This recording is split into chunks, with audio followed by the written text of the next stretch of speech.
Je vais passer la main à Laurent Isnard qui va présenter les membres de sa table ronde qui sont tous là. Et peut-être, Laurence, ce serait intéressant si le temps, si ça s'y présente et si le temps le permet, de repasser un moment la parole à Steph, peut-être pour avoir cet élément de comparaison des systèmes de recherche entre différents pays, qu'il serait intéressant d'avoir, si on en a le temps, naturellement. À vous, Laurence, de prendre la main. Merci Juliette. Donc, je salue les quatre intervenants qui participent à la table ronde de cette soirée Musée et Recherche. Donc, Anne-Catherine Robert-Augustin, directrice du Musée de l'Air et de l'Espace, Ariane James-Sarrazin, directrice adjointe du Musée de l'Armée, Francis Duranton, directeur des musées de la ville de Toulouse, et André Delpuech, directeur du Musée de l'Homme. Donc, on a eu en fait une transition avec Monsieur Schelten. On a commencé à entrer dans le musée, mais après cette première partie de soirée où on a écouté des points de vue quelque part extérieurs, en fait, en tout cas aux acteurs de musée, je vous propose à travers le débat qui va s'engager dans cette table ronde, d'entrer au musée avec vous quatre, Anne-Catherine, Ariane, Francis et André, et à travers en fait vos parcours, vos positions de directeur et directrice de musée, montrer comment est-ce que vous incarnez la réalité de la recherche dans les musées et aussi une certaine diversité à partir de vos points de vue. Donc, en fait, de montrer ce qu'est la recherche dans les musées aujourd'hui. Alors, à travers cet échange, j'ai envie de vous, en fait, de vous poser quelques questions auxquelles vous tenterez de répondre. Donc, c'est-à-dire comment s'incarne la recherche dans vos musées? Qu'est-ce que recouvre pour vous le mot recherche en tant que, depuis votre position de directeur, directrice? Est-ce que vous avez des perceptions différentes du point de vue d'où vous vous situez, c'est-à-dire donc un musée sous tutelle du ministère des Armées ou de l'enseignement supérieur et de la recherche, ou depuis un musée territorial, métropolitain en l'occurrence? Et aussi, en réaction à tout ce que l'on a pu entendre dans les premières interventions, et notamment, je pense à la première intervention de Monsieur de Chassé qui a nourri beaucoup, je pense, de discussions et de réflexions. Comment est-ce que vous insufflez, puisque effectivement la recherche n'est pas cantonnée au seul conservateur et n'est pas une question de statut, mais comment est-ce que vous insufflez la recherche au sein de vos équipes? Comment est-ce que vous la défendez? Comment est-ce que vous la portez auprès de vos tutelles, que vous soyez un musée national ou un musée territorial? Comment est-ce que vous la développez? Comment est-ce que vous arrivez à concilier recherche, temps de la recherche et temps plus administratif et puis, quelles relations vous entretenez avec les universités, avec les organismes de recherche en fonction depuis la territorialité que vous avez? Et là, on a à la fois des musées nationaux, un musée national mais situé en banlieue, et puis un musée territorial. Voilà.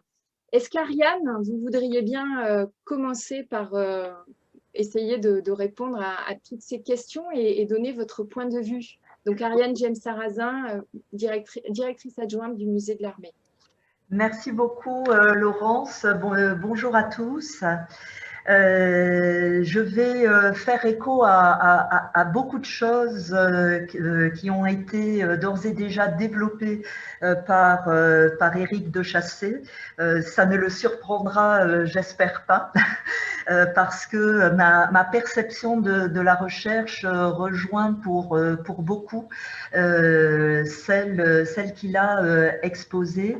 Et j'ai envie de dire ou de résumer ma rapide intervention sous un chapeau générique qui se résumerait à, pour moi, la recherche, c'est d'abord un état d'esprit.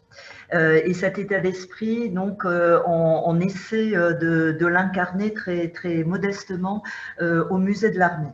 Qu'est-ce que je veux dire par là?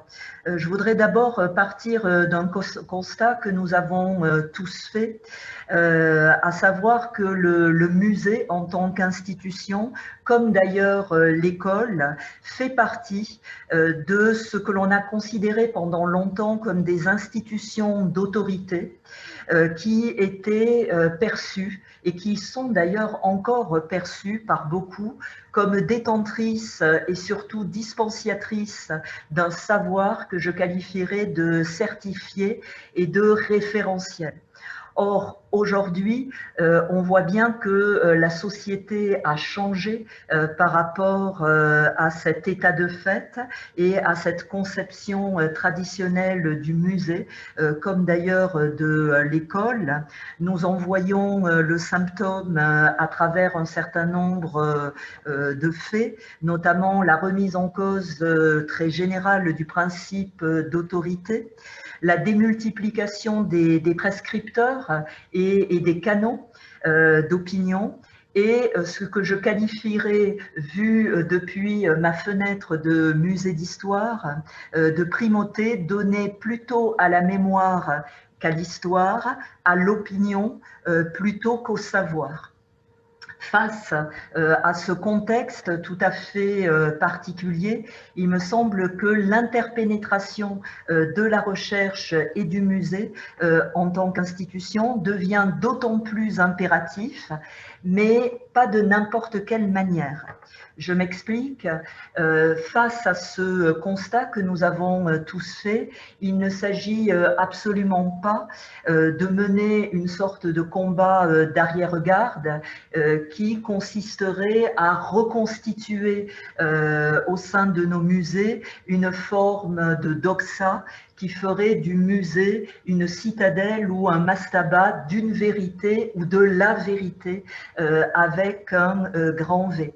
Au contraire, faire en sorte que domine un esprit de recherche au sein du musée est synonyme pour moi d'une forme d'incarnation de la démarche scientifique qui sous-tend toute recherche et qui doit se matérialiser au musée pour en faire un véritable outil d'investigation scientifique, c'est-à-dire un lieu de débat et de confrontation intellectuelle autour de faits et de données avérés et construits, élaborés scientifiquement, mais qui doivent être en permanence remis sur le métier.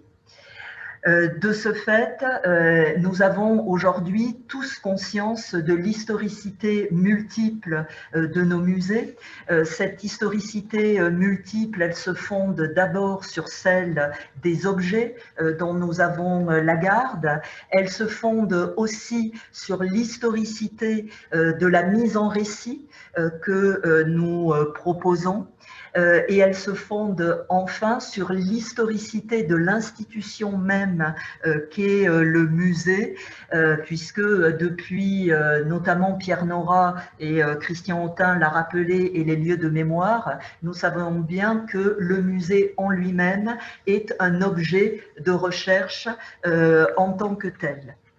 Et donc, pour moi, tout l'enjeu est vraiment de faire en sorte que le musée soit un musée en recherche plutôt qu'un lieu de recherche, c'est-à-dire un lieu qui montre que la recherche est une matière vivante, une matière en marche, une matière mouvante qui évolue sans cesse et qui est d'une certaine manière le reflet d'une vision critique et évolutive de l'objet auquel nous nous intéressons.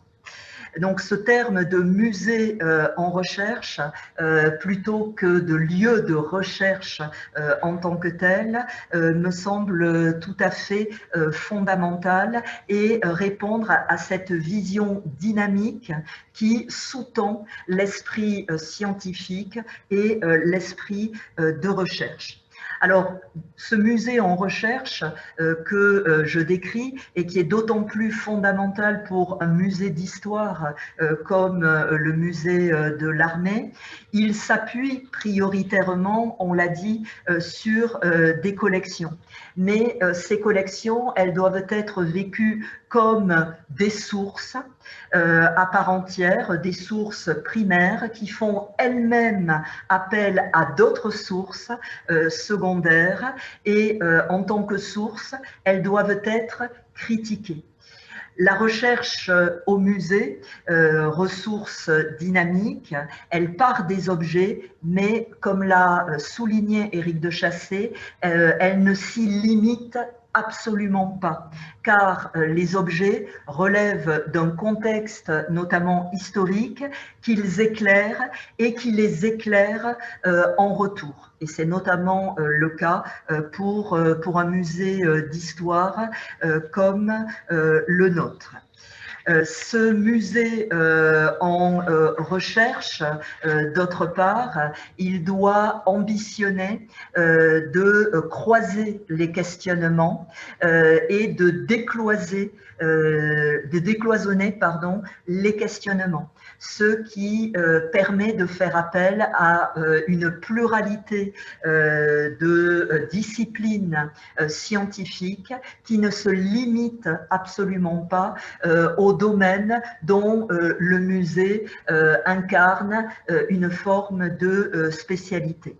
Et enfin, ce musée en recherche que j'appelle de mes voeux, il doit appliquer cette démarche dynamique de la recherche à tous les éléments constitutifs de la vie du musée.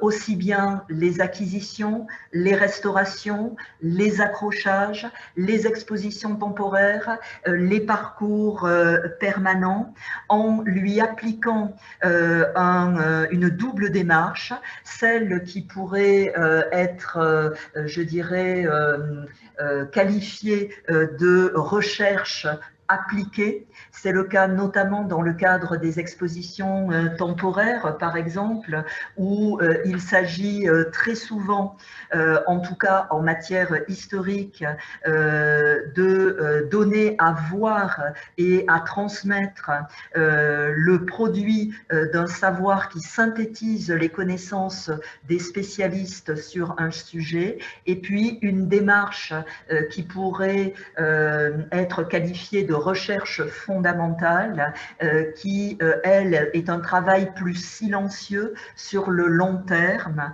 et au long cours et qui porte davantage sur les parcours permanents ou encore les objets en réserve. Pour terminer, je pense que ce qui résume le mieux ce musée en recherche que j'appelle de mes voeux serait de faire du musée un véritable laboratoire et une sorte d'écosystème professionnel qui puisse entrer en résonance avec une pluralité de réseaux qui comprend notamment ceux inhérents au public. Merci Ariane pour cette belle formule aussi, je trouve, qui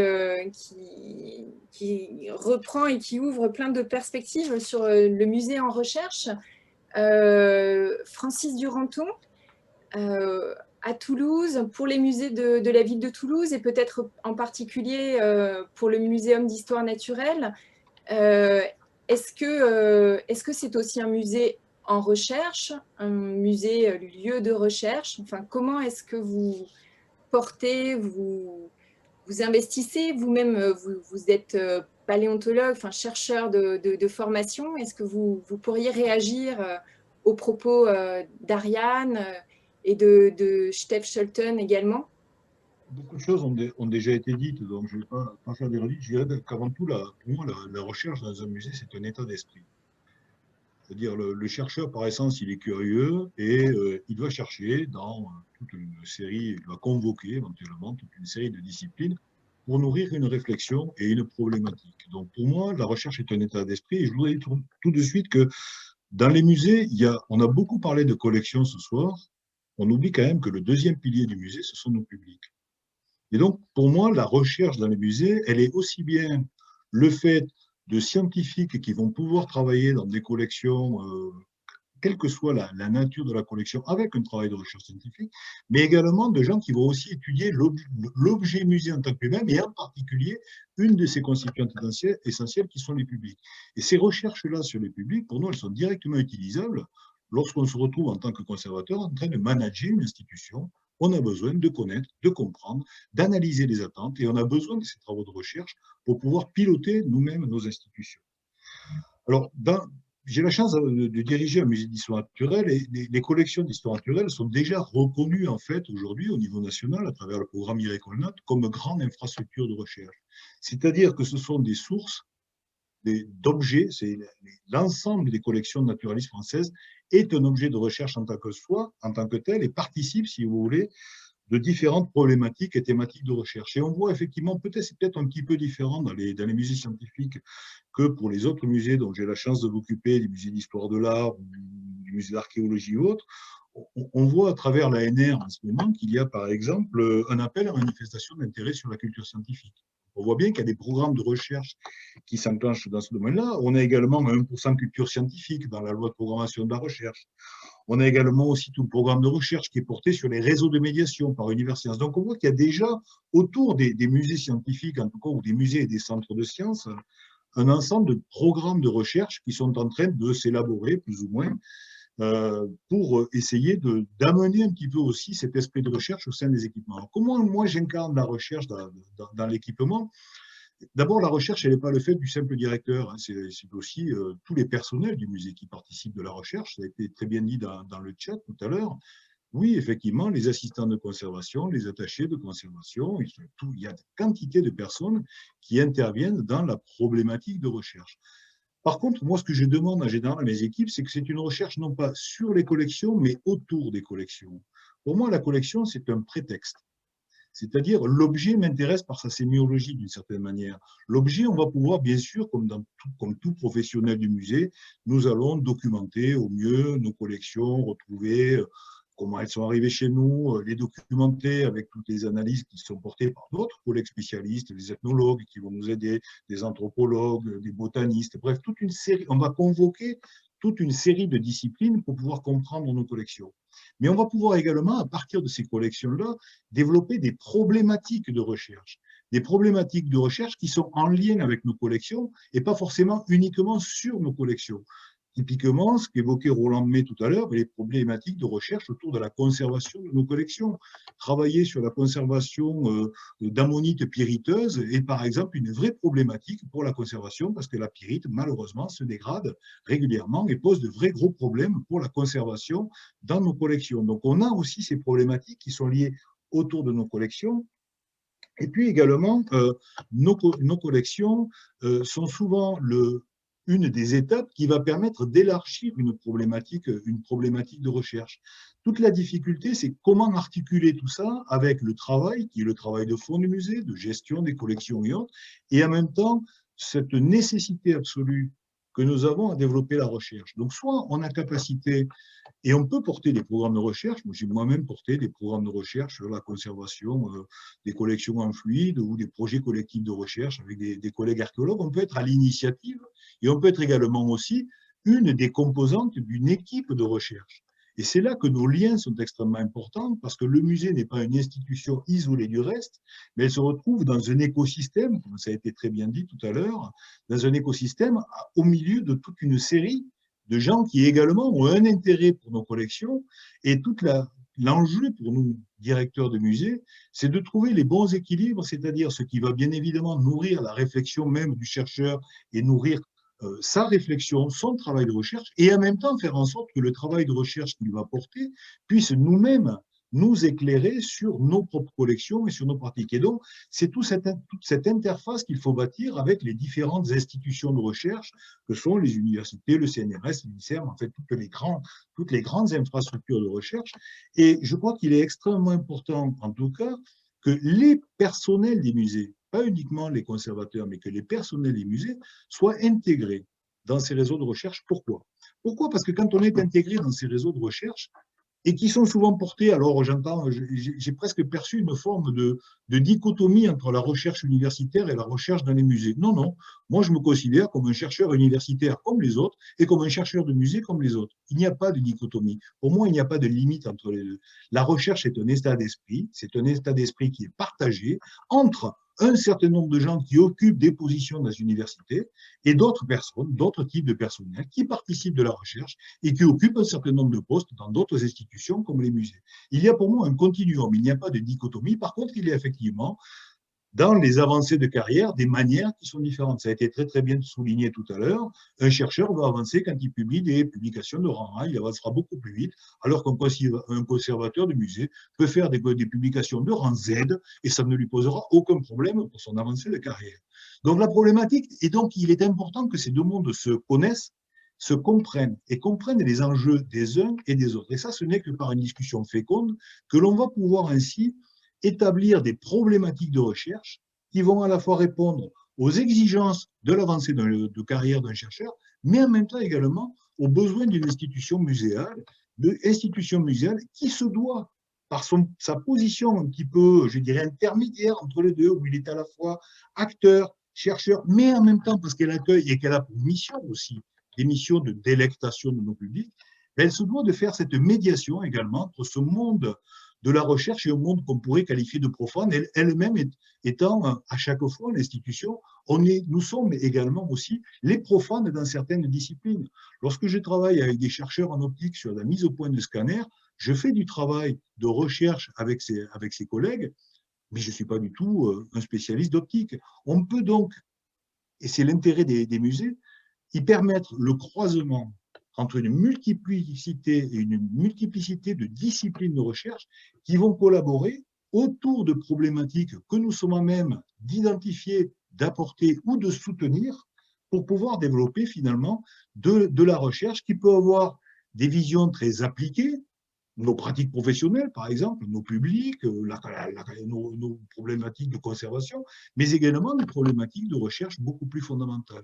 Et c'est tout ce qui fait, je dirais, la véritable recherche de nos métiers dans les musées, c'est que nous nous trouvons en permanence à cette interface entre un monde qui va développer des problématiques de recherche fondamentale et nous allons à la fois participer du développement de ces réflexions, parfois du développement de ces thématiques, parfois même du développement de ces programmes, mais en même temps, nous allons assurer une interface entre ce monde de la recherche et le monde des publics, et c'est tout ce qui va faire, je dirais, la recherche, la richesse et la qualité de nos métiers. Nous sommes en permanence, voilà, dans les deux camps. Pour moi, il n'y a pas d'antagonisme, il y a un continuum. Alors après, quelles sont les disciplines et comment on valorise tous ces travaux de recherche auprès de nos tutelles, parce que c'est véritablement un gros enjeu.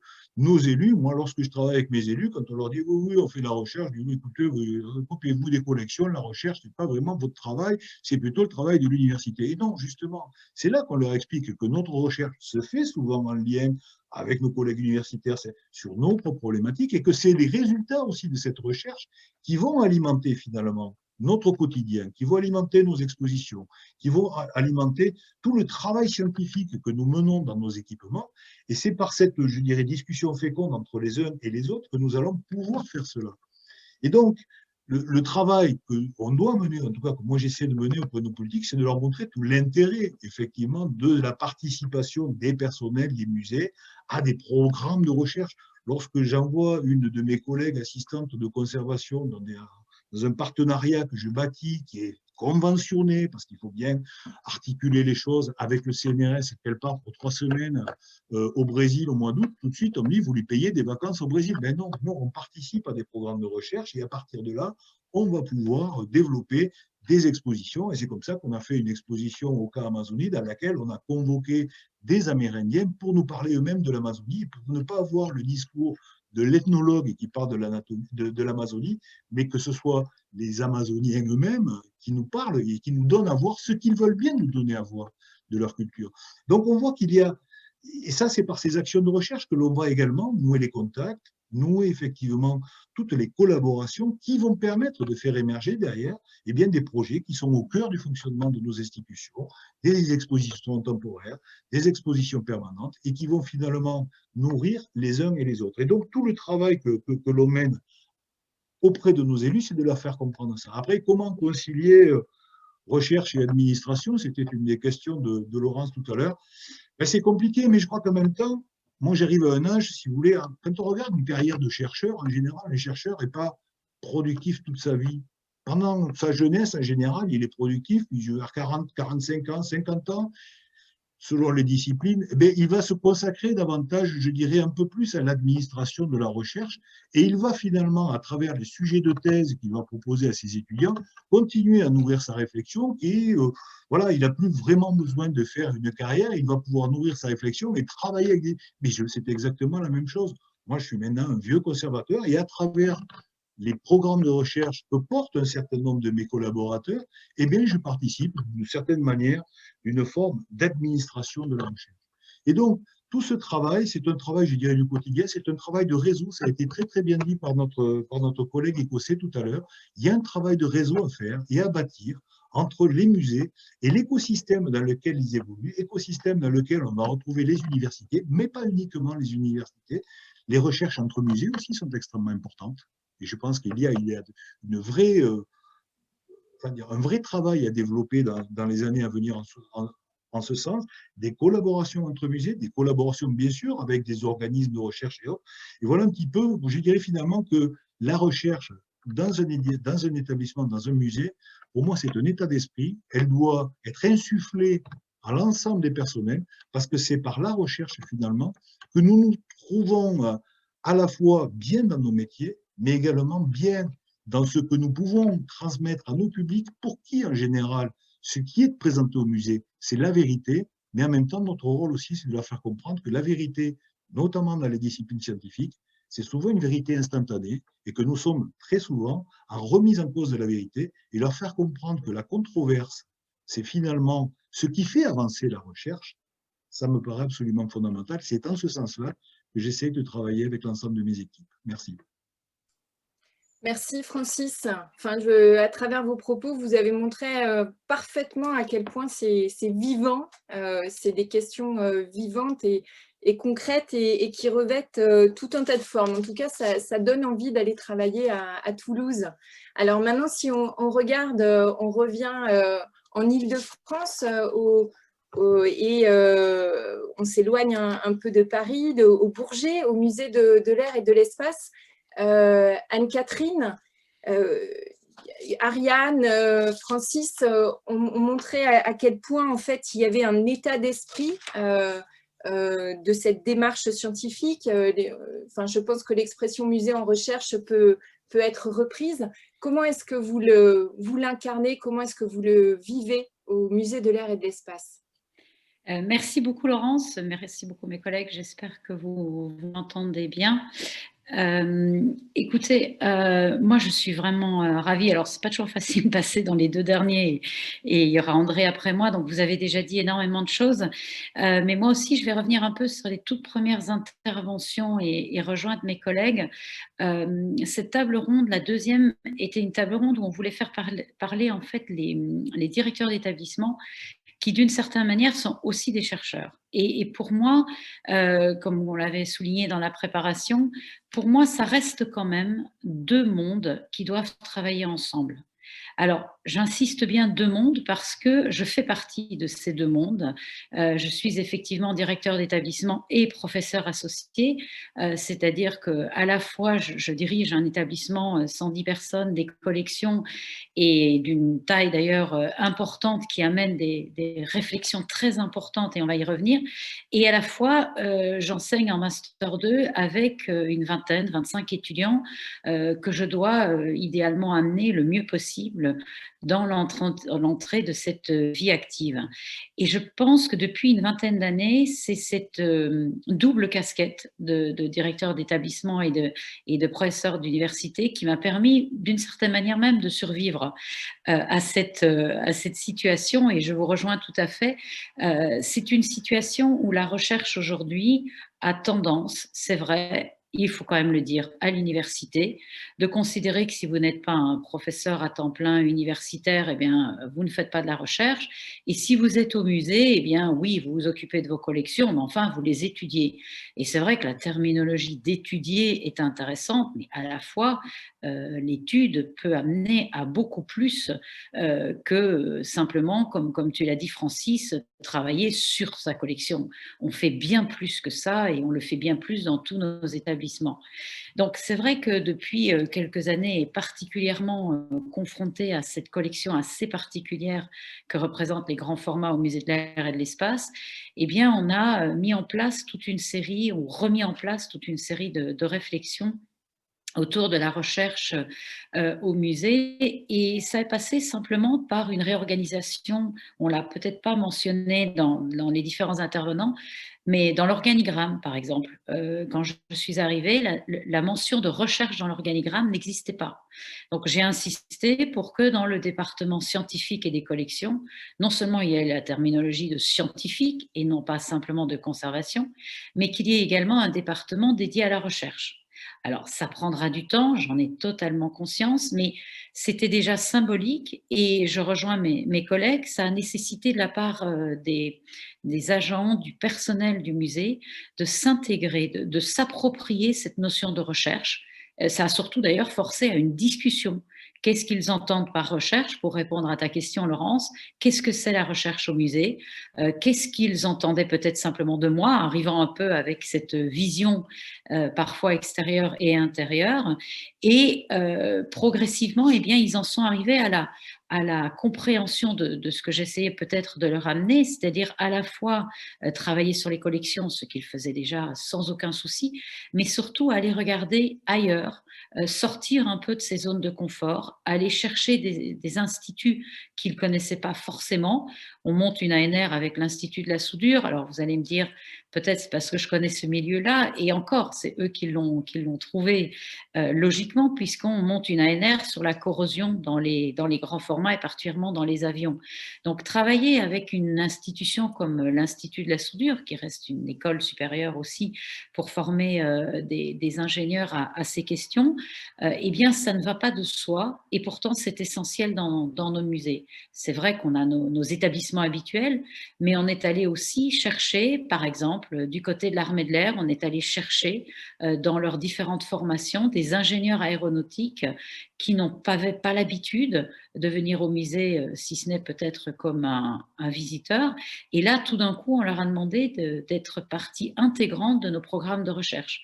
On avait aujourd'hui toute une série de personnes d'une base aérienne qui ont passé la journée, et on a créé une dynamique entre le personnel du musée et ces personnels qui en réalité sont ravis de se retrouver face à la collection avec leur approche. Bien évidemment, elle n'est pas du tout la même que la nôtre, mais de leur rappeler qu'effectivement, la recherche pour moi, c'est effectivement la rencontre de deux mondes, voire de plusieurs mondes, et l'apprentissage de travailler ensemble.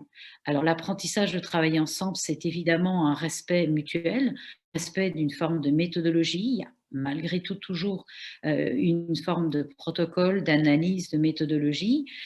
On monte ensemble des ANR, on fait partie de GDR, on monte des bourses CIFRE.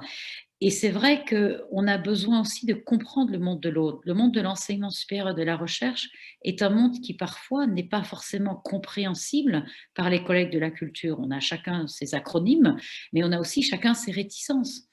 Et donc, c'est vrai que d'arriver avec cette envie de leur dire, mais il n'y a aucun souci, on va prendre un dossier à la fois, on va l'analyser, on va peut-être le regarder avec une vision un peu extérieure et puis intérieure, et surtout, on va faire venir les étudiants. parce que ça, c'est voilà, un des éléments, Patrick.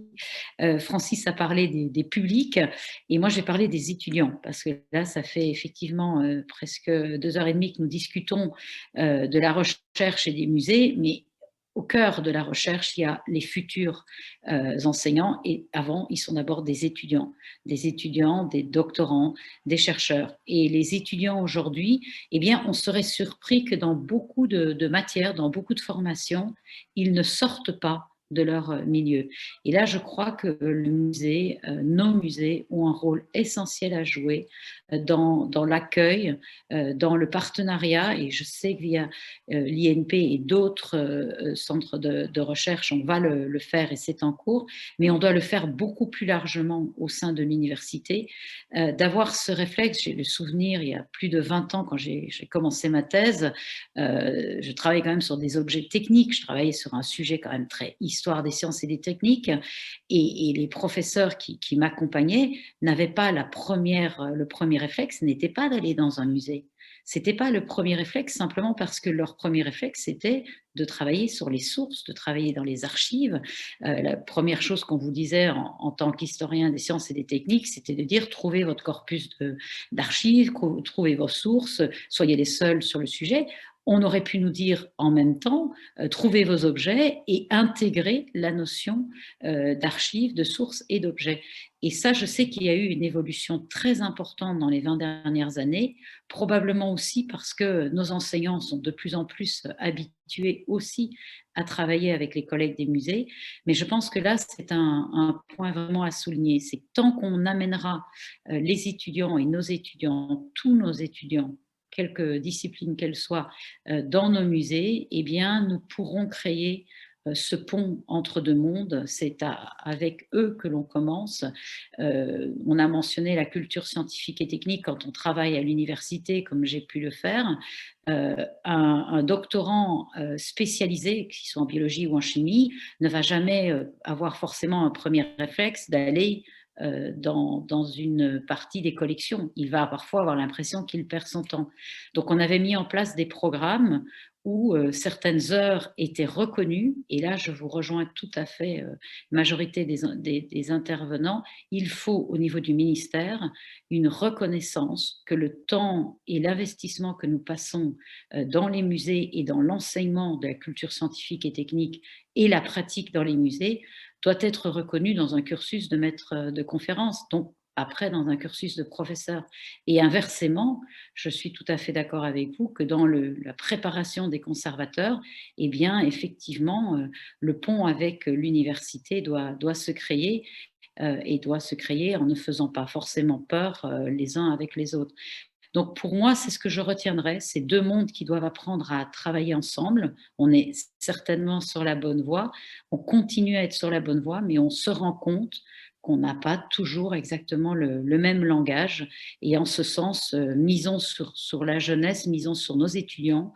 Et c'est comme ça que dans les prochaines années, je suis convaincue que ça deviendra un réflexe absolument naturel d'être à la fois universitaire et de travailler ou de participer à des projets dans les musées. Je vous remercie. Merci Anne-Catherine.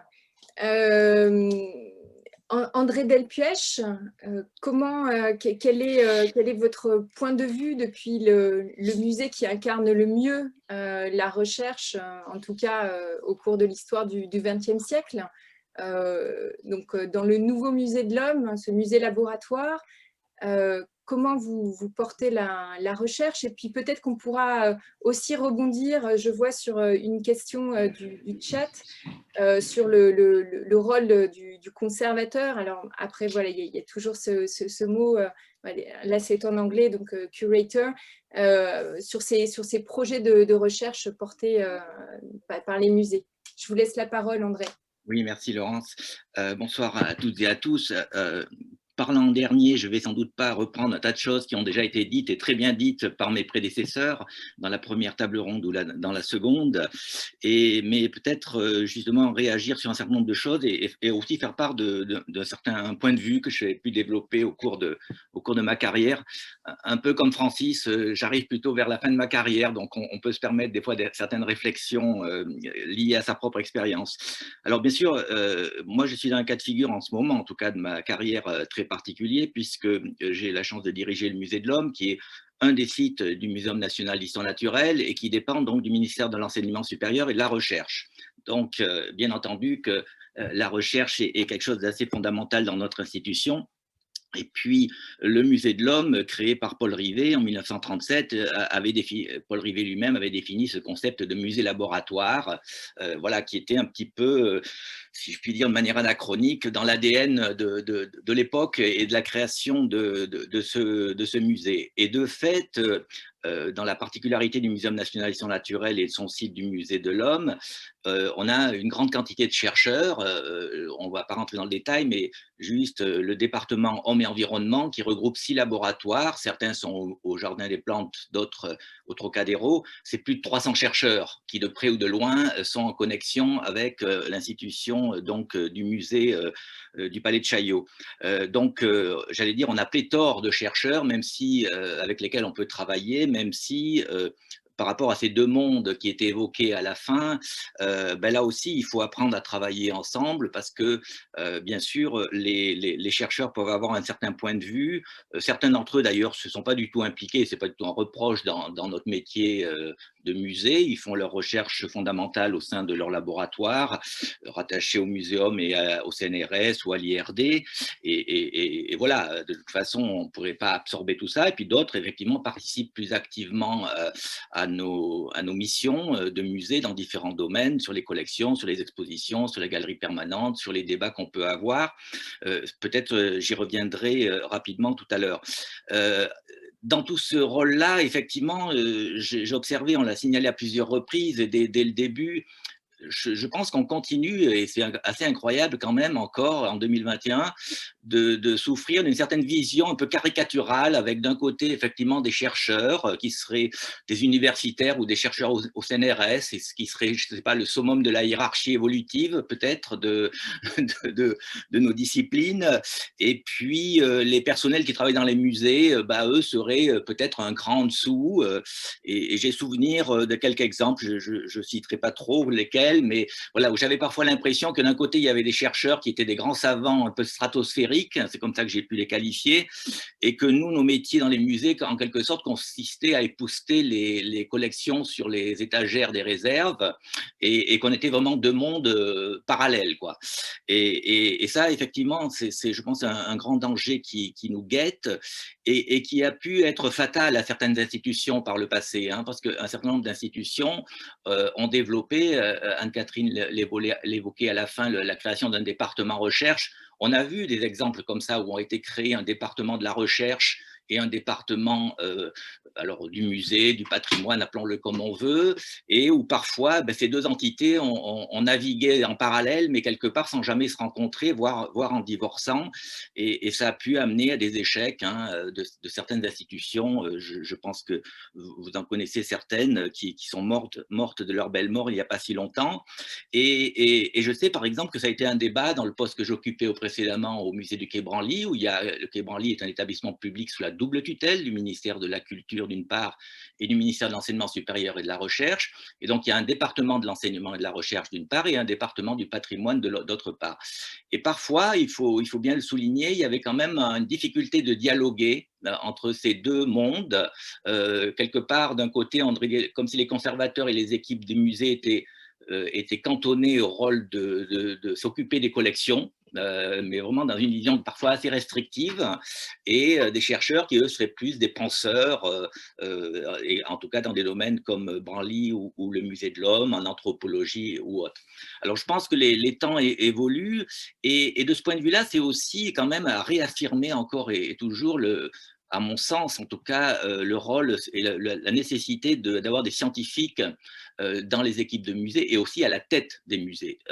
Je pense que quand je dis scientifique, pour moi, je me considère pleinement comme scientifique et aussi Francis a souligné ça à la fin, parce que moi, si je vois peut-être une constante dans ma carrière, c'est pas pour parler de moi, ça n'a pas grand intérêt, mais des différents métiers que j'ai exercés, aussi bien en région, en DRAC, que dans des musées ou en administration centrale, si je mets un fil rouge à tout ça, c'est que je considère que depuis le départ, je fais de la gestion scientifique. Je fais de l'administration de la recherche, mais pour moi, c'est pas parce que souvent, des fois, le mot administration a un petit côté très négatif. Hein, il y aurait ce qui est génial, la recherche, et puis l'administration qui serait fort ennuyeuse. Je pense exactement le contraire. Je pense que gérer de la recherche, administrer de la recherche, c'est faire de la recherche. Parce que c'est nous, comme le disait Francis tout à l'heure, qui allons impulser un certain nombre de moyens pour tel ou tel aspect, qui allons provoquer le choix d'une exposition ou d'une étude particulière sur tel ou tel aspect des collections. Et de ce point de vue-là, bien sûr, on va impulser cette recherche. Et bien sûr aussi, à mon sens, en tout cas, je parle en tant que, par exemple, directeur d'une institution, mais je pense que ça peut se retrouver à des échelons de cadres dans des institutions.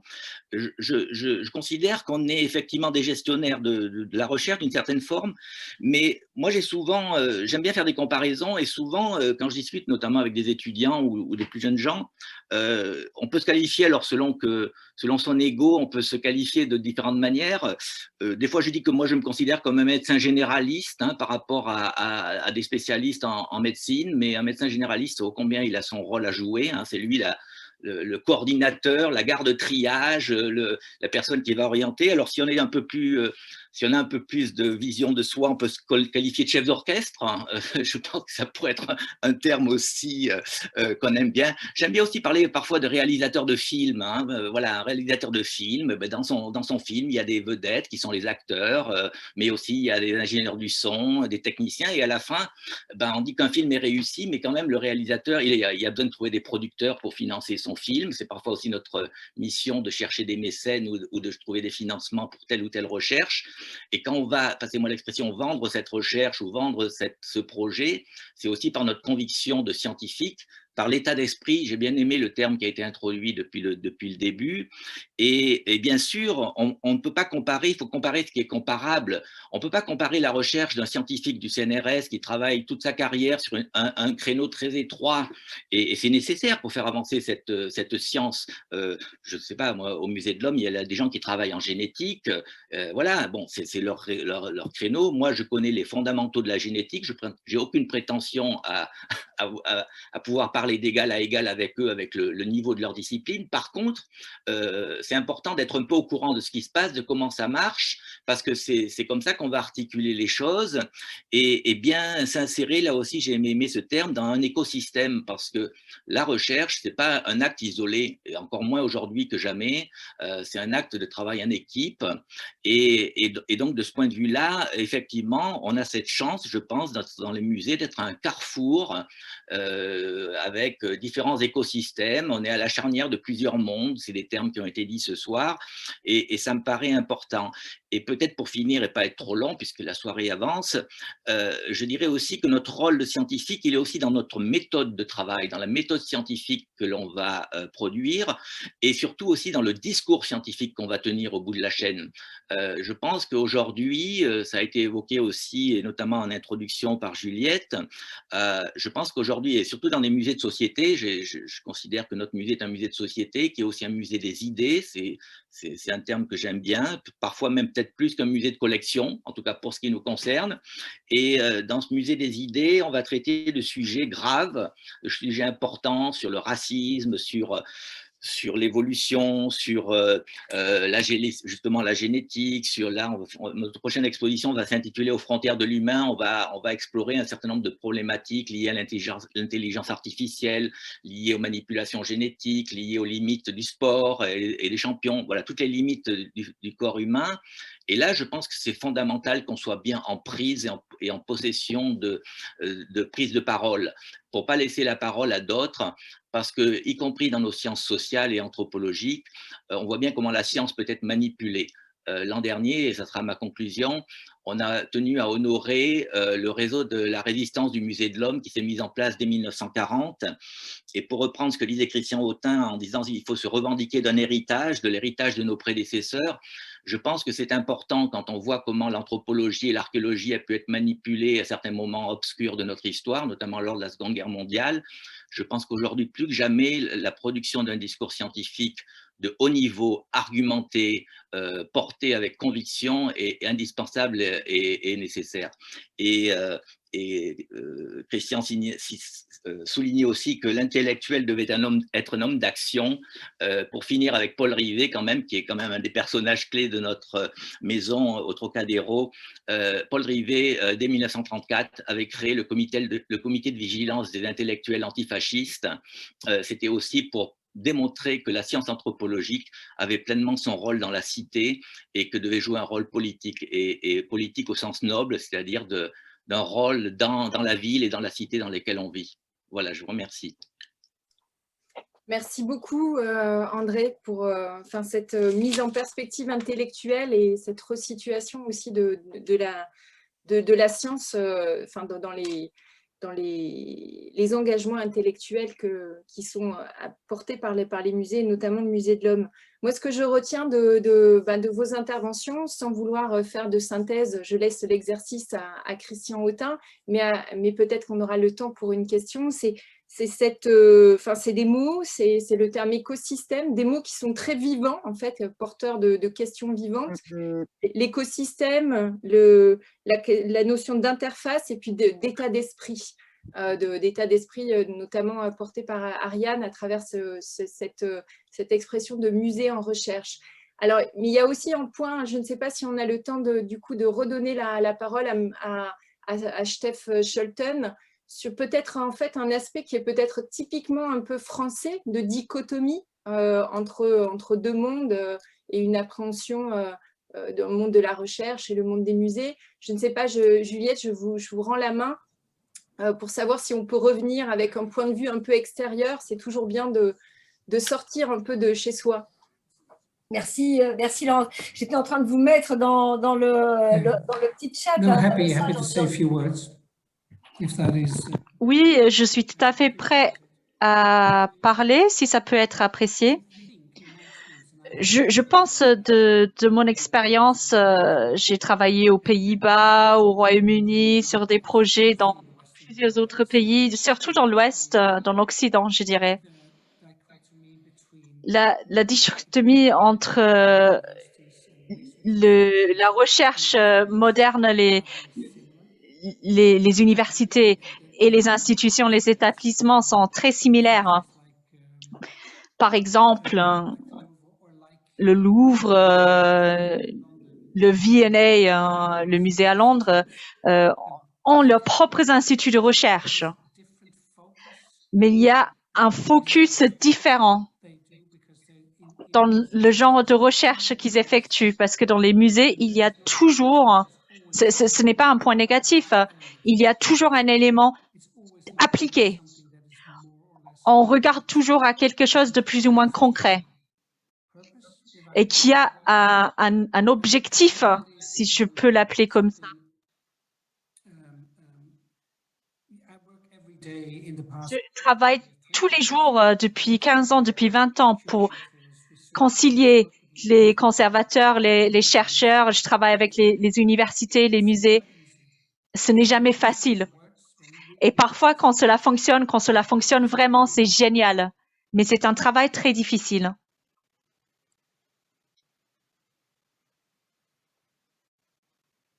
Merci beaucoup.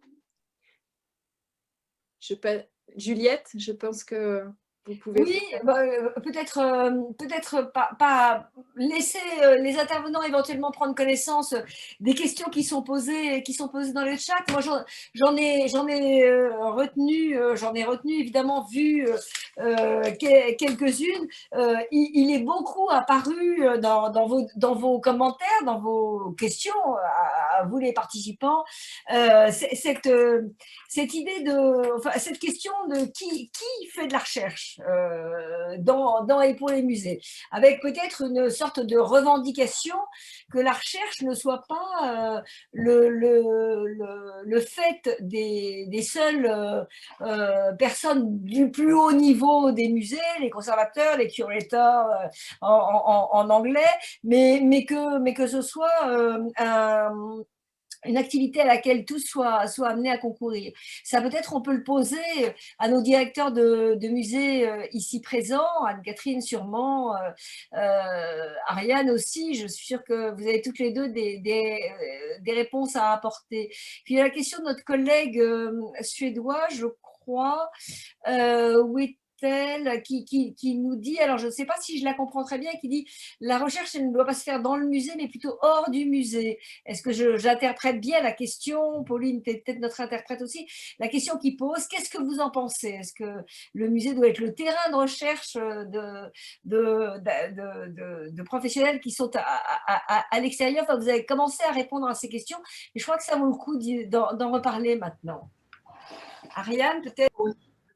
Alors sur la question des acteurs de la recherche, c'est vrai que dans le cadre de notre projet scientifique et culturel que nous avons fait valider l'année dernière, nous nous étions entre guillemets amusés à recenser le nombre des chercheurs patentés au sein du musée de l'Armée. Et donc ce qu'a mis en exergue notre petite recension, c'est que bien évidemment la recherche n'est pas la propriété du corps des conservateurs. Je vais même être très provocatrice, il y a des conservateurs qui ne font pas de recherche et qui ne sont pas des chercheurs.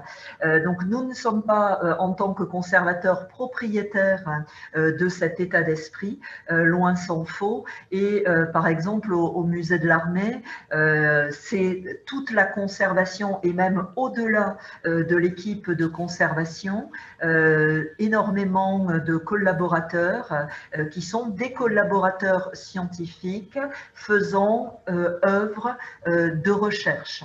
Et cela s'étend y compris à des jeunes gens que nous recrutons notamment sur des vacations par exemple et qui ont par ailleurs une activité de recherche. Donc c'est véritablement une communauté de recherche qui est à l'œuvre dans la plupart de nos musées et encore une fois qui n'est pas le fait d'une catégorie en particulier et encore moins d'une catégorie statutaire, soit de conservateurs, soit de catégorie A, parce que nous sommes tous confrontés à la difficulté qu'ont nos jeunes collègues, quels qu'ils soient, à accéder à un certain nombre de fonctions et de postes en adéquation avec leur niveau d'études ou leurs ambitions intellectuelles.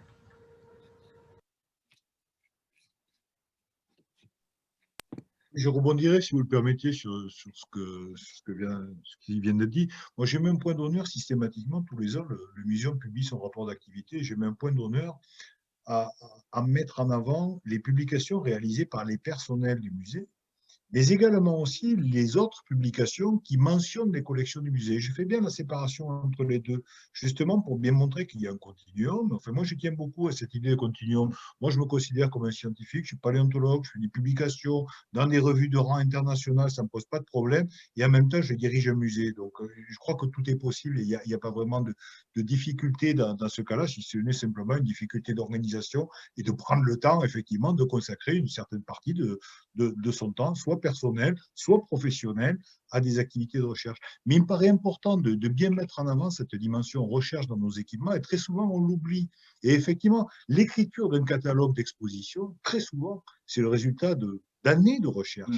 Des expositions tout à fait extraordinaires qui sont faites par des collègues dans des musées, où véritablement le catalogue va devenir l'ouvrage de référence et ce qui va rester pendant des dizaines d'années comme la somme des connaissances à un moment donné. Donc tout ça, c'est un véritable travail de recherche également. Donc il y a plusieurs manières de faire la recherche. La recherche, pour moi, ne se traduit pas que dans les publications de rang 1. Dans les équipements scientifiques, oui, bien sûr, parce que c'est un petit peu la règle en science et c'est comme ça que ça avance. Mais dans d'autres structures, la recherche peut passer par tout un tas d'autres médias. Voilà, et travailler avec des gens qui vont venir faire une conférence au musée, inviter un chercheur, ou simplement se mettre autour d'un objet. Moi, c'est ce que j'ai fait très récemment avec, on a dans nos collections un objet assez emblématique, voilà, qui mérite d'être étudié. Ben, j'ai réuni tout un tas de chercheurs en leur disant, bon voilà, comment est-ce qu'on pourrait travailler ensemble à monter un projet autour de cet objet? Voilà. Et dans ce travail-là étaient mobilisées les équipes d'assistants de conservation, assistants qualifiés, attachés, mais également des chercheurs de l'université, des anthropologues, des ethnologues, des généticiens. Et à partir de là, on est en train de bâtir un projet collectif de recherche autour d'un simple objet. Donc, on peut tout à fait développer des choses. Et c'est simplement l'idée, effectivement, et on a beaucoup évoqué tout à l'heure, cette notion de réseau, c'est comprendre dans quel système on évolue. Et le rôle, moi en tout cas, celui que je considère pour moi en tant que directeur, c'est de connaître les universités, de connaître les chercheurs, de connaître les labos, de les rencontrer, de savoir quelles sont leurs problématiques, quelles sont leurs spécialités, qu'est-ce qui les intéresse, et de voir ensemble après comment on peut travailler à développer des projets qui vont les servir à eux tout en nous servant à nous, parce qu'effectivement, on n'avance pas tout à fait de la même manière, mais pour moi, il n'y a pas de rupture entre les deux mondes. Voilà. Et je vous rejoins tout à fait, je rejoins Ariane, puisque dans les équipes d'Ariane, il y a par exemple des conservateurs qui vont faire un travail de recherche, un travail de thèse. Je viens de siéger dans une thèse de doctorat à l'université d'un des conservateurs du musée de l'Armée. Et ce qui est très intéressant, et ça rejoint vraiment toute la discussion que nous avons depuis maintenant presque 3 heures, c'est qu'il faut l'assumer. Et ce n'est pas encore évident tous les jours d'assumer qu'on peut à la fois effectivement travailler sur sa collection et à la fois faire un travail, dans ce cas-ci c'est un travail d'histoire, qui n'est pas non plus un travail sur les collections. Et c'est ce que nous avions particulièrement apprécié dans le travail de ce docteur, puisqu'il a obtenu il a réussi, et je viens de faire plusieurs jurys de thèse de doctorat, et je crois que ça m'a renforcé effectivement dans cette perception que nous avons encore malgré tout, Francis, un chemin à faire ensemble, et tu as raison, il y a un continuum, il y a un chemin à faire ensemble. Il y a de la part de nos collègues plus techniquement universitaires, comme André l'a souligné, et à la fois un travail et une source intellectuelle extraordinaire au musée, comme l'a dit Ariane. Ce fameux musée en recherche est un musée qui doit être en recherche avec l'université. Je crois aussi qu'il faut voir que, on l'a évoqué, on parle toujours des recherches autour des collections. Je préfère effectivement le mot autour des collections que les recherches sur les collections. C'est pas, enfin, en tout cas, moi je considère que c'est pas une fin en soi. Les collections sont un état donné, hérité. Là aussi, hein, la notion d'héritage, hein, les collections. Quand je m'occupais des collections des Amériques au Quai Branly, on me demandait la logique de la collection. Je disais c'est un agrégat improbable de 3 ou 4 siècles d'histoire, quoi. Enfin, je veux dire, de choses qui se sont empilées comme ça au fil de l'histoire. Et par contre, je pense aussi que c'est important justement ce côté historique aussi sur nos institutions, parce qu'à un moment donné, et c'est sans doute peut-être aussi plus facile selon la typologie des institutions dans lesquelles on est, mais dans les musées en tout cas de société, peut-être les musées de sciences aussi, on voit bien dans quelle démarche on s'inscrit, à quel moment. Enfin, regardez aujourd'hui les débats qu'il peuvent y avoir sur les musées qu'on appelait autrefois ethnographiques. Le mot ethnographique il devient tabou parce qu'il a des relents coloniaux qui posent problème, mais il faut qu'on soit acteur de ces débats d'aujourd'hui sur les restitutions, sur les études postcoloniales, sur qu'est-ce que c'est qu'un musée, et y compris dans les débats qui traversent l'icône sur la notion de musée. Parce qu'effectivement, les choses ne sont pas figées de toute éternité. Nos musées ont évolué avec le temps. Et aujourd'hui, effectivement, il nous appartient de bouger, d'être acteur. Et ça, je considère que c'est de la recherche, parce que c'est une réflexion qui peut être sociologique, philosophique, même anthropologique, en mettant tous les mots en hic que vous voulez, mais qui est sur le devenir de nos musées aussi. Moi, je considère que ça fait partie d'une recherche pleine et entière et à mener effectivement avec des partenaires à l'extérieur. Et effectivement, on pense souvent en recherche, notamment de la recherche très, très pratique autour des analyses qui sont fondamentales par ailleurs, mais je pense aussi qu'il y a des dimensions dans les sciences humaines sur lesquelles il faut qu'on on se positionne très clairement, parce que sinon, j'ai peur qu'on risque de rester fossilisé dans une vision d'un musée qui ne va pas être en phase avec notre société, ou en tout cas qui ne va pas répondre aux questions peut-être que cette société se pose aujourd'hui. Oui, merci. André, Laurence, vous m'aviez demandé si je voulais dire encore un mot. Oui, peut-être. Il y a la question que j'avais posée initialement dans le texte d'appel à cette soirée, que j'ai posée à Étienne Klein tout à l'heure et qui me taraude, qui est celle qui tourne finalement autour de la définition du musée, qui est un sujet qui mobilise beaucoup l'ICOM depuis un an et demi et pour encore un petit moment.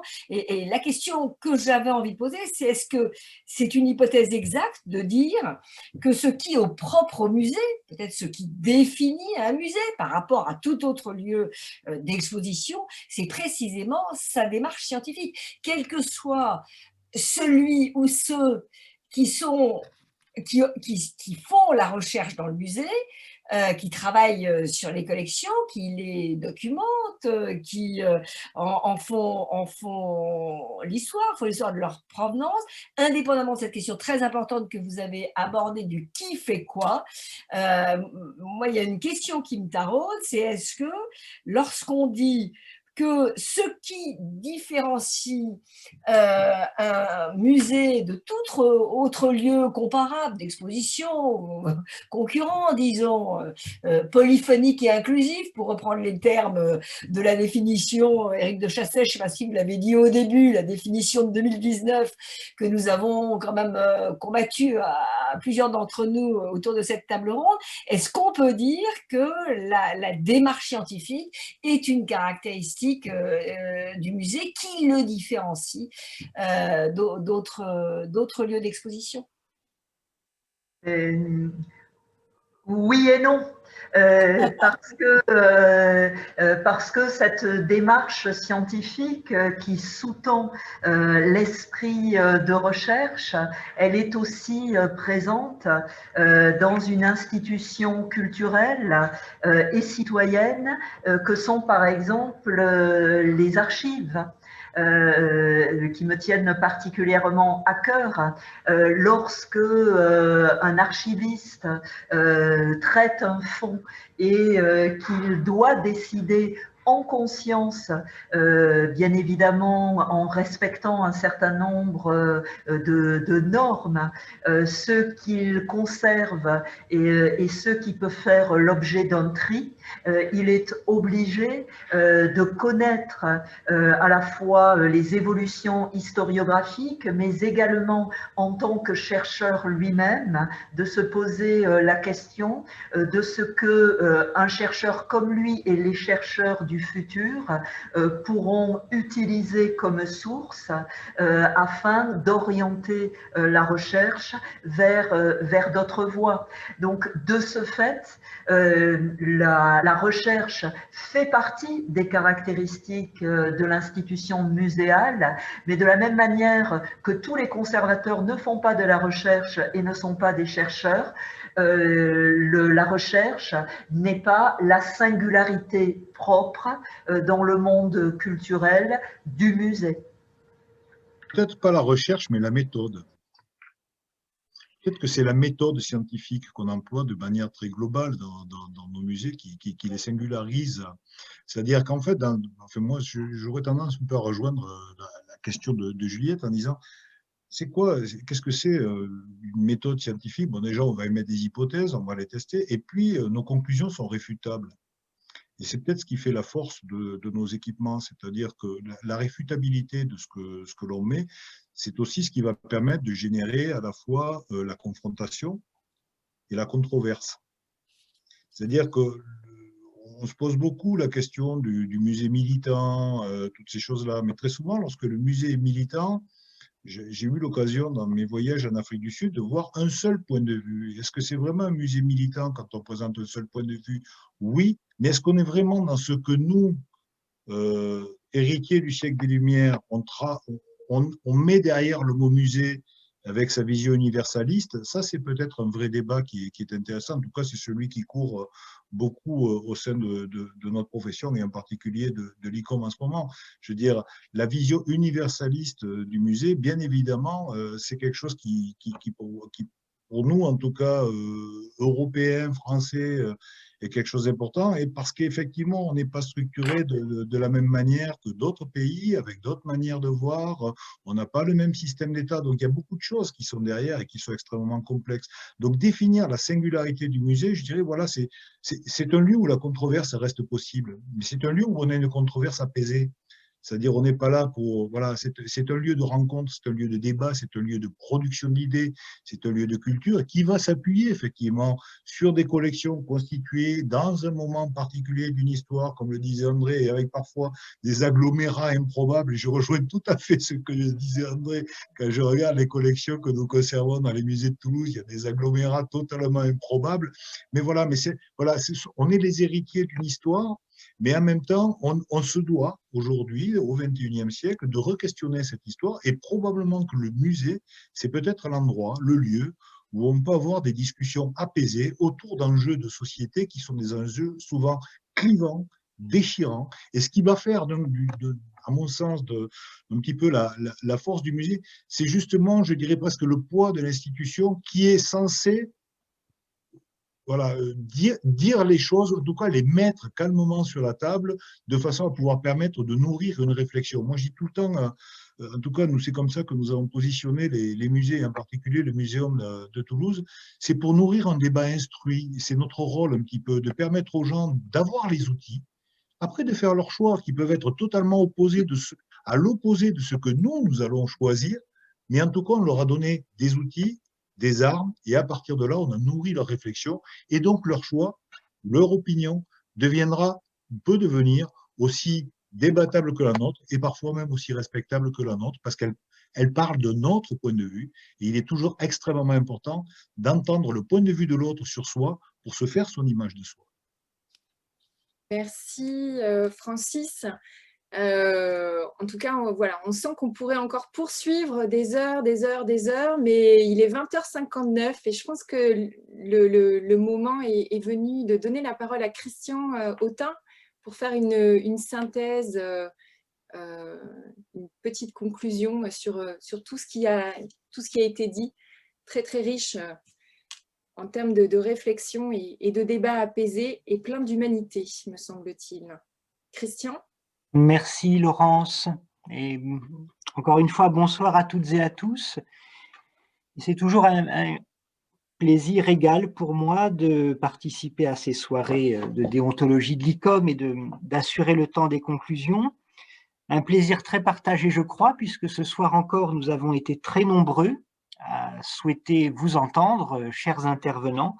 Il y a eu plus de 300 personnes à un moment rassemblées dans cette salle virtuelle pour écouter nos discussions.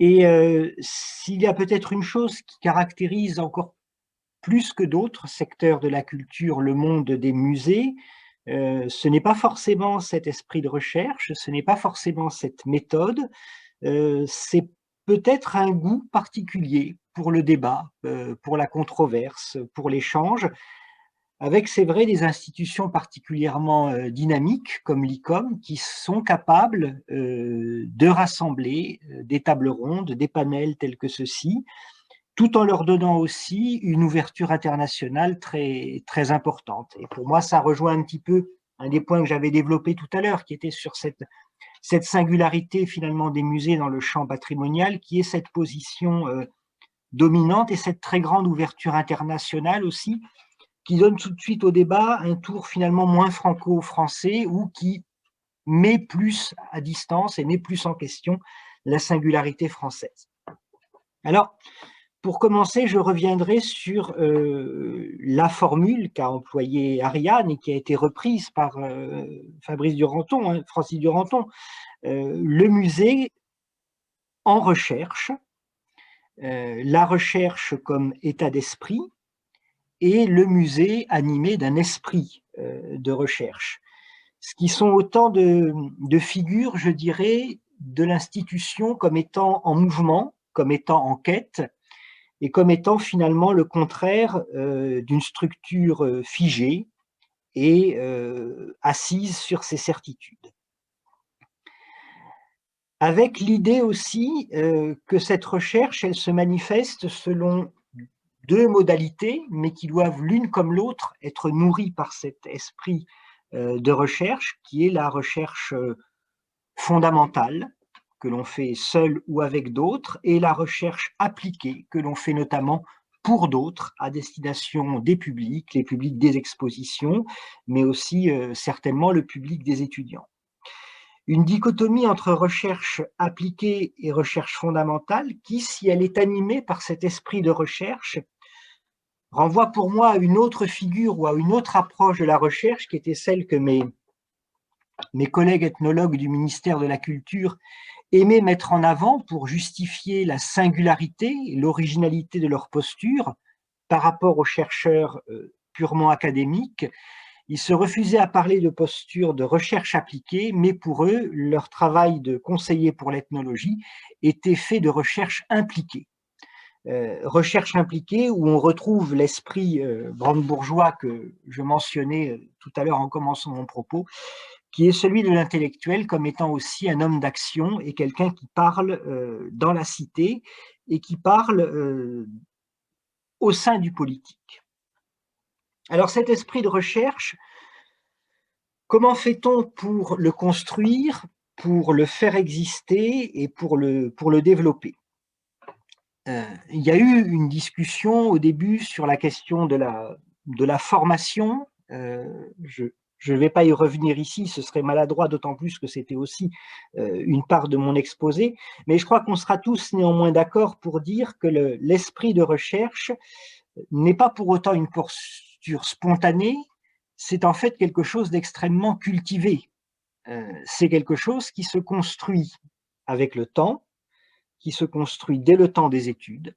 Les recherches étudiantes et les recherches universitaires du temps de la formation y contribuent. Elles en sont fondatrices, elles en sont peut-être la condition nécessaire, elles n'en sont certainement pas la condition suffisante, et c'est quelque chose qui se nourrit tout au long de la vie professionnelle, qui se cultive aussi, et je reviens à ce que disait Éric de Chassey, dans la conscience intime que l'on va avoir du fait qu'un acte qui en apparence n'est pas un acte de recherche, tel qu'un accrochage, est en fait une action intellectuelle qui repose sur des connaissances, des compétences, une expertise, un point de vue particulier, et qui dit quelque chose. Un acte qui a un potentiel et une réalité aussi heuristique. Donc quelque chose qui se construit, quelque chose qui se cultive, quelque chose, je dirais aussi, qui se nourrit d'autres points de vue et de la volonté d'aller en dehors de sa zone de confort. Je reprends l'expression qui a été employée ici par Anne-Catherine. Quelque chose qui se nourrit à partir des partenariats, y compris avec des institutions ou des structures qui sont très différentes de celles qu'on a coutume de fréquenter. Quelque chose qui se nourrit aussi, et ça les musées le permettent très souvent, des échanges internationaux qui sont rendus possibles notamment par les transferts des œuvres. Et si on cultive cet esprit de recherche, on le fait, et j'aborde ici un deuxième terme un petit peu qui est revenu très souvent, on le fait dans un écosystème. Un écosystème que je vais essayer de décomposer un petit peu, de décortiquer pour vous ici, non pas tout à fait de manière aussi violente que les écorchés que nous a montré tout à l'heure Stéphanus Scholten, mais en revenant quand même sur trois facettes un petit peu de cet écosystème. Un écosystème disciplinaire, tout d'abord. Je crois que je vous avais souhaité, Juliette, qu'à certains moments dans la soirée, on dise un petit peu quelles étaient ces disciplines finalement qui concouraient à la recherche en musée. Des disciplines que je qualifierais d'amont, tout d'abord, des disciplines fondamentales pour nous parce qu'elles concourent à l'administration de la preuve et à la reconnaissance de l'authenticité. Elles ont donc, dans la vision la plus traditionnelle du musée, ce pouvoir de certification. Elles peuvent être extrêmement nombreuses. depuis l'histoire jusqu'à l'archéologie, en passant par l'histoire de l'art, l'histoire des techniques, l'ethnologie, l'anthropologie, bien entendu, les sciences naturelles également.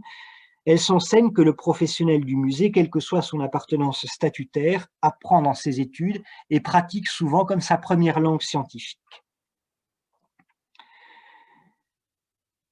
Depuis plusieurs décennies maintenant, les sciences exactes ou les sciences expérimentales, la physique, la chimie, surtout dans l'étude des matériaux, la biologie, les sciences qui se sont développées autour de la conservation et de la restauration sont venues apporter à la connaissance des objets, à la connaissance des œuvres,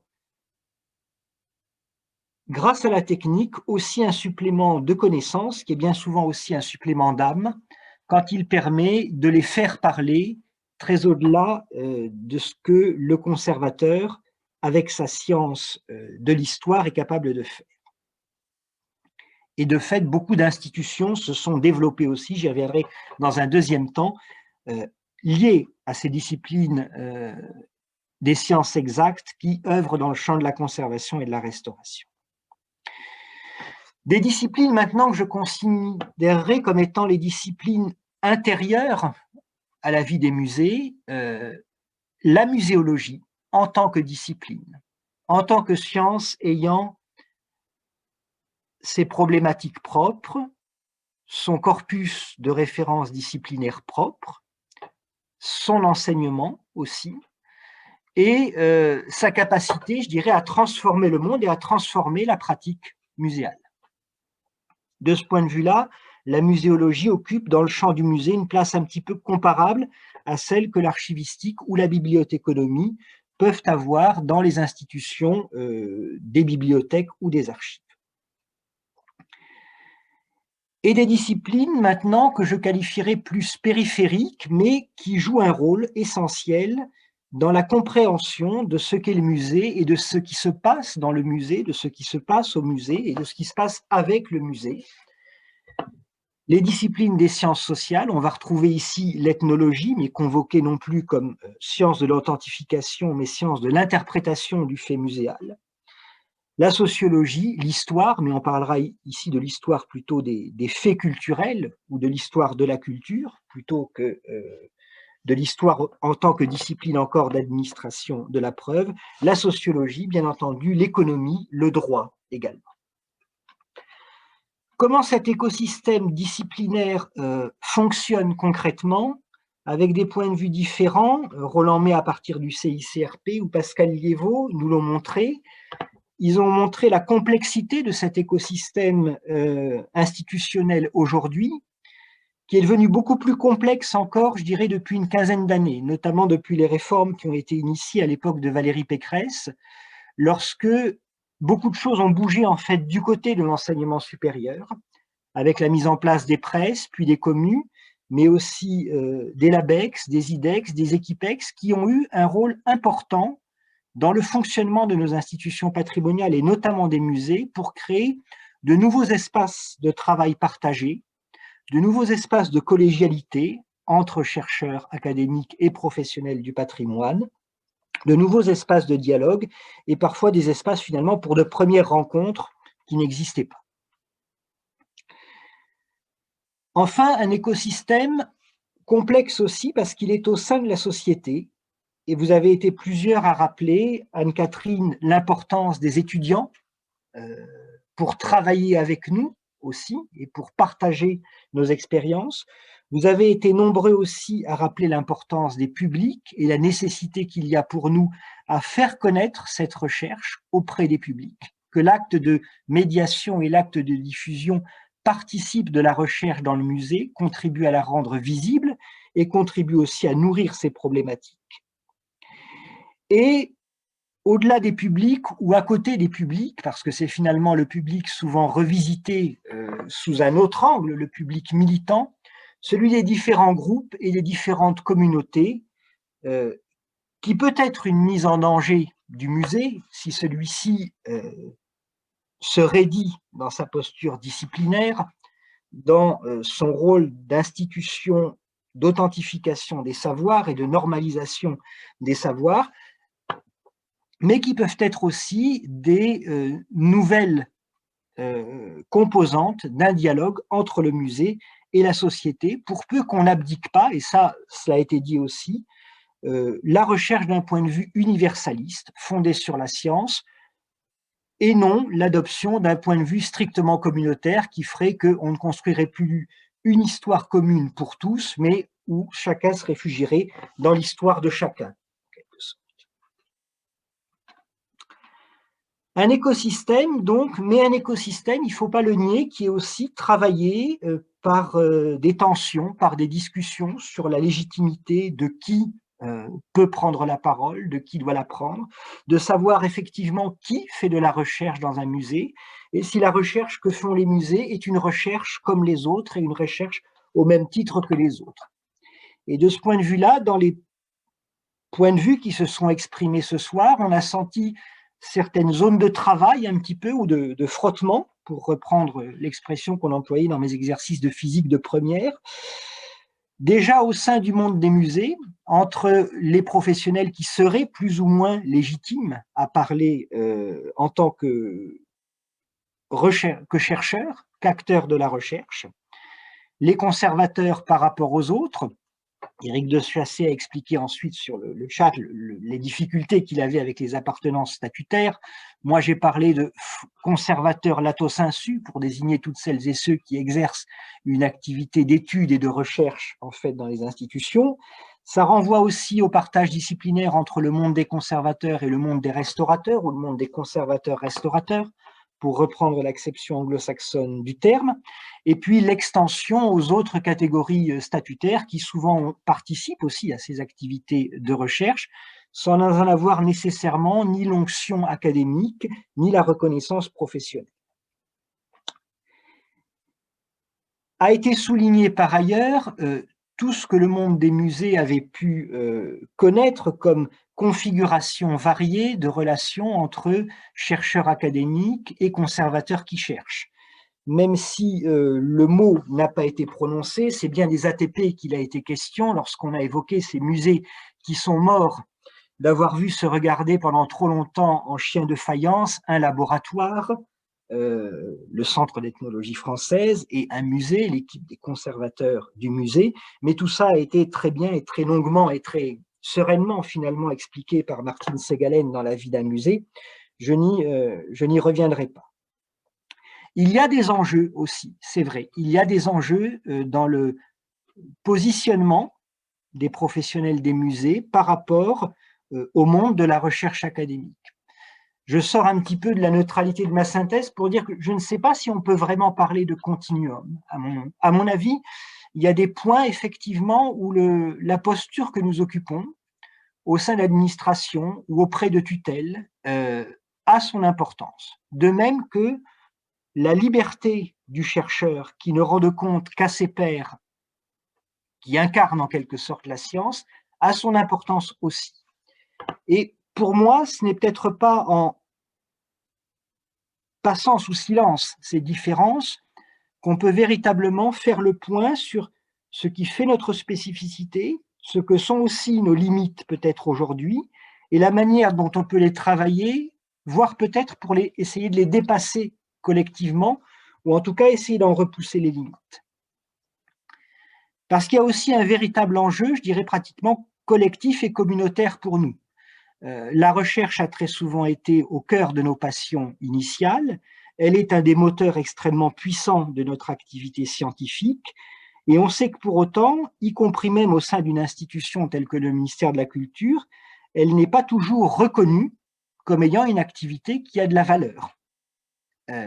Il est de mon point de vue parfaitement anormal que pour postuler sur certains postes au ministère de la Culture, des conservateurs dotés d'un doctorat se posent sérieusement la question de savoir s'ils vont mentionner ou non leur thèse, et parfois d'ailleurs y répondent par la négative. Ce qui est une évidence, c'est-à-dire la solidité de nos parcours à toutes et à tous, et la légitimité aussi que ces parcours donnent à faire les métiers que nous faisons, non pas dans une posture de raidissement disciplinaire, mais d'ouverture vers les autres, mais cette légitimité doit être connue et doit être reconnue. Très certainement, des débats tels que celui-ci, avec les points de vue très éclairés que vous avez manifestés, y contribueront au même titre que nos écrits ou nos autres actions collectives. Je vous remercie toutes et tous pour ce qui a été pour moi personnellement une très belle soirée et pour le public qui est encore nombreux ce soir puisque nous sommes toujours 144 malgré l'heure tardive et je vous souhaite une bonne soirée. Merci Christian de cette synthèse brillante, enlevée comme toujours et engagée. On l'apprécie, ça me permet de terminer en donnant une indication des suites d'une soirée comme celle-là. D'abord, vous allez retrouver l'ensemble de nos débats sur notre chaîne YouTube d'ici quelques jours, le temps qu'on fasse les petits travaux nécessaires dessus. Ensuite, tous ces débats sont enregistrés et ils donneront lieu à une publication écrite dans quelques semaines, dans quelques mois. Et je tiens à remercier de ce point de vue-là, vous ne les voyez pas, mais sans eux, vous n'auriez pas toutes nos publications dans ces délais si rapides et de si belle qualité. Je remercie Catherine Schwartz et Joël Michel qui ont suivi notre débat et pris des notes sur tout ce que vous avez dit et qui vont nous les dérouler dans les quelques jours qui vont suivre. Évidemment, remercier tous nos orateurs qui ont été tous plus brillants les uns que les autres. On est 141 à 9h et à 21h18, mais on était encore 250 à 20h15. Donc, je crois que la soirée a montré son intérêt et que vous avez été nombreux à y contribuer, très nombreux à intervenir également dans le chat. Et nous allons décoder tout ça dans les jours et les semaines qui viennent. Et ce travail-là sera fait Paris comme France et en particulier par Anne-Claude Maurice, que vous n'avez pas vu ce soir, notre déléguée générale, mais qui est évidemment à mes côtés et sans qui tout cela ne pourrait pas se faire. Et Cléa Calderoni qui l'a aidé ce soir de manière très efficace.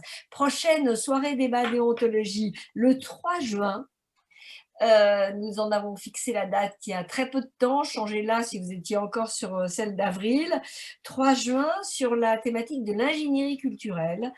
Nous vous espérons toujours aussi nombreux à partager avec nous ces moments précieux qui font la vie d'ICOM France et sont destinés à tous les professionnels de musée en France et à l'étranger. Encore une fois, je salue les traducteurs qui ce soir nous ont accompagnés très efficacement. Bonne soirée à tous. Merci Laurence Isnard également de ta modération. Merci bien sûr Hélène Massal. À bientôt